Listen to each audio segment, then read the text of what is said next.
1분 주십시오. 좀 전에 그 신영환 참고인이 발언을 했는데 이 참고인에 대해서 증인으로의 변경을 요청합니다.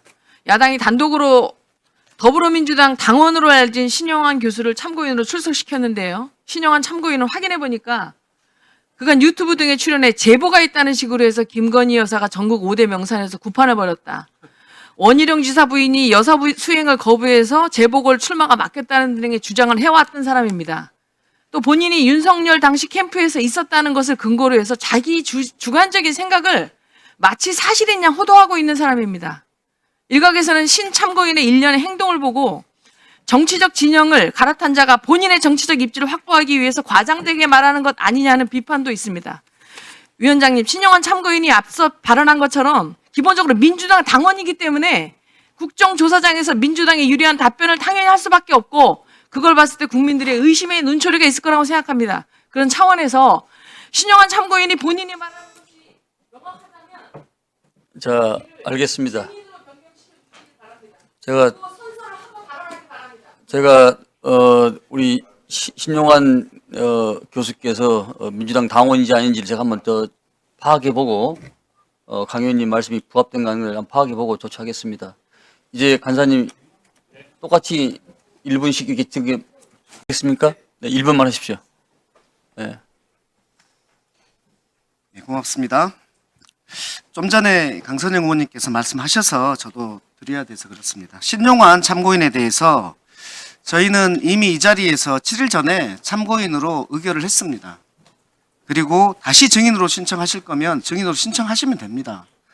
근데 다른 이유를 대시는 것은 미리 생각 안 하셨다가 이번에 갑자기 얘기하시는 것 같아서 신용환 증인은 제 질문에서도 보시다시피 PPT에 구체적인 문서를 가지고 증거를 가지고 답변을 하고 있습니다. 이걸 가지고 달리 얘기할 수는 없다고 봅니다. 그래서 신용환 참고인에 대해서는 오늘 제가 할 얘기들을 더 듣겠다라는 말씀을 드리고요. 그 다음에 아까 최상목 기재부 장관이 못 나오게 한 이유는 국회의 잘못이다. 이 부분과 관련해서 직무정지된 대통령도 대통령이니까 안 나오고 최상목 권한대행도 대통령 권한대행을 하니까 안 나오고 권한대행이니까 안 나온다고 하는 것 법앞 평등은 어디 갔습니까? 네, 됐습니다. 자, 마지막으로 김성원 의원님. 예, 저 김성원입니다. 잠시 밖에서 쉬었다 오셔도 괜찮습니다. 잠시 쉬었다 오십시오. 예, 괜찮습니다. 자, 이어서 민병덕 의원님 질의해 주십시오. 네, 제가 오늘 좀 당황스러운데요. 오늘 이 자리가 윤석열 내란 혐의를 조사하는 자리인지 아니면 내란을 옹호하는 자리인지 정말 모르겠다라는 말씀을 드립니다. 심지어 최상목 권한대행을 증인 신청한 것에 대해서 오만한 것이다 라고 얘기하는데 최상목 기재부 장관은 대통령으로부터 A4 지시사항을 받았습니다. 그 내용은 국회의 자금을 완전히 끊고 비상입법회의 예산을 세우라는 겁니다. 근데 여기에 대해서 대통령은 자기는 이거 준 적이 없다 이렇게 얘기하고 있는데 말도 안 되는 이유로 여러 번 지금 이 국민 앞에 나오지 않는 최상목 대행이 오만한 겁니까? 그걸 요구한 국회의원 오만한 겁니까? 또 하나는 수사 과정에서 그 내란 특검의 범위와 관련해서 인지 사건이 들어가 있기 때문에 이거는 말도 안 되는 것이다라고 하는데 수사 과정에서 내란을 수사하다가 수사 과정에서 외환 이슈가 드러나면 하지 말라는 얘기입니까? 덮으라는 얘기입니까? 또 하나는 이 내란 혐의가 윤석열에게 있습니까? 이재명에게 있습니까? 제가 정무위원으로서 이재명 대표하고 같이 은행연합회에 은행장들이 지금 민생과 관련해서 그리고 은행의 업무, 영업과 관련해서 무슨 문제가 있느냐라는 건의사항을 듣고 왔습니다. 관치금융을 하면 이복현의 관치금융 이게 최고 아닙니까? 4% 넘는 이자는 강제로 환급하게 만들었습니다. 이것에 좋고 안 좋고를 떠나서 이것을 이복현이 요구해서 했다라는 것 자체가 엄청난 관치금융 이것임에도 불구하고 그래서 이 자리는 윤석열 내란 혐의에 대해서 조사하는 자리입니다. 제발 그렇게 해주셨으면 좋겠습니다. 잠깐 스톱해 주십시오. 우리 그 신용환 참고인 계시죠? 네, 앞으로 좀 나오십시오.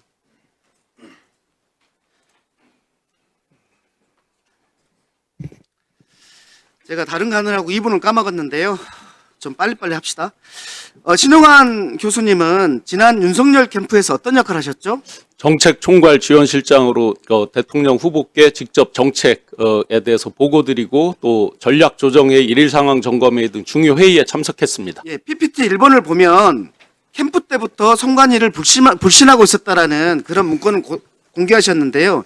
여기에 보면은 집계 과정에서 컴퓨터 알고리즘을 조작한다. 이럴 수 있다라는 거고, 그리고 검증은 서버 확보와 로그인 기록 확보를 통해서 해야 된다. 이렇게 돼 있는데, 그러면 이 캠프 때부터의 생각이 지금까지 이어져 온 거라고 봐도 되겠습니까? 네, 부정선거 관련 관리대책이라는 문건입니다. 캠프 때도 지금 저 빨간 박스 보시면 검증 과정에서 서버를 확보해야 된다, 로그인 기록을 확보해야 된다.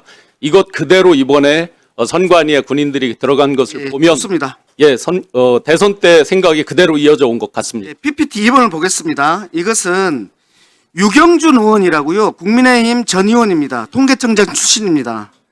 1월 21일 날 중앙일보에서 인터뷰를 했어요. 그 내용이 뭐냐면 지난 대선 직후인 22년 4월경에 윤석열 대통령하고 부정선거 음모론에 대해서 설전을 벌였다라는 거고, 그때 윤석열 대통령의 내용이 뭐냐면 자신이 5%에서 10%를 이길 선거인데 부정선거 때문에 간발의 차이로 이겼다. 그러니까 부정선거라라고 주장했다고 합니다.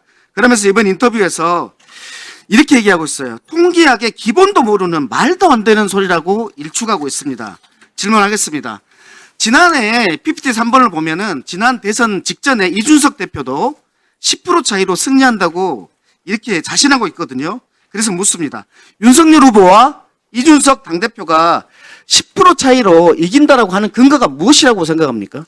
명태균 씨가 1차에부터 9차까지 2022년 2월 28일부터 3월 8일까지 9차례 매일매일 조사를 합니다. 거기에 보고해 보면 약 5에서 10%를 계속 당시 윤석열 후보가 이기는 걸로 돼 있습니다. 마지막 9차 보고서에 보시면 9.1% 이기는 것으로 나와 있고 봉황무늬에 금색으로 당선 확실이라고 되어 있습니다. 즉 9.1% 봉황무늬 당선 확실 이런 것들이 윤석열 당시 후보에게 확신을 심어줬다고 그러니까 생각합니다. 10%이 승리 얘기는 명태균 보고서에 근거가 있을 것이다.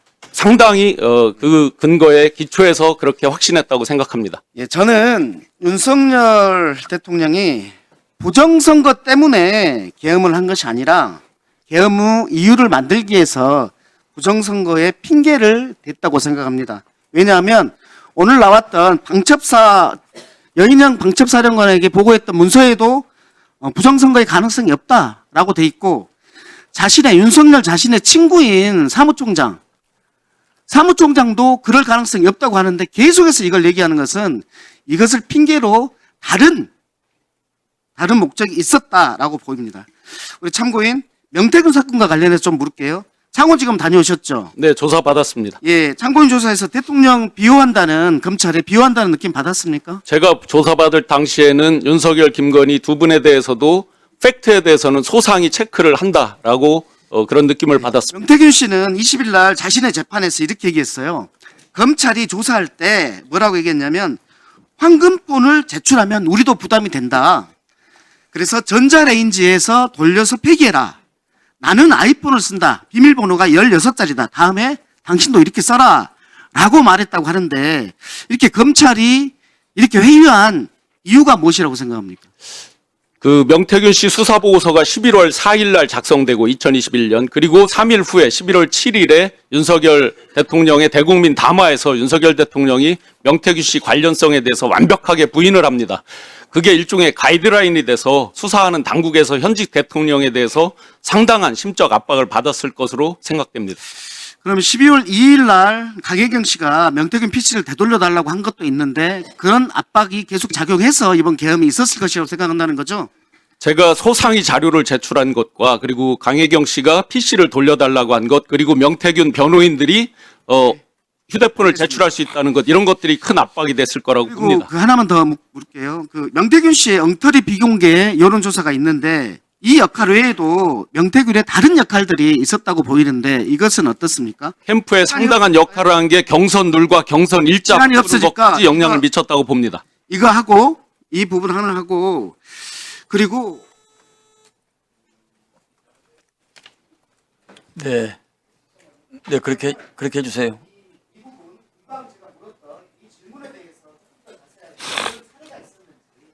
네, 수사보고서에 8월 19일자, 2021년 8월 19일자를 보면 명태균 씨가 먼저 김건희 씨에게 경선 룰과 일정에 대한 걸 중앙당 누군가로부터 받아서 김건희 여사에게 보내는 게 있습니다. 그 내용을 제가 제 파일을 찾아보니까 동일한 파일이었습니다. 그런데 그걸 보내고 나서 룰과 일정이 바뀝니다. 국민의힘 경선 룰과 일정. 그런 것들로 봐서 명태균 씨는 상당히 당에 그리고 김건희 여사 등등의 큰 위상 역할을 갖고 있었다라고 확신합니다.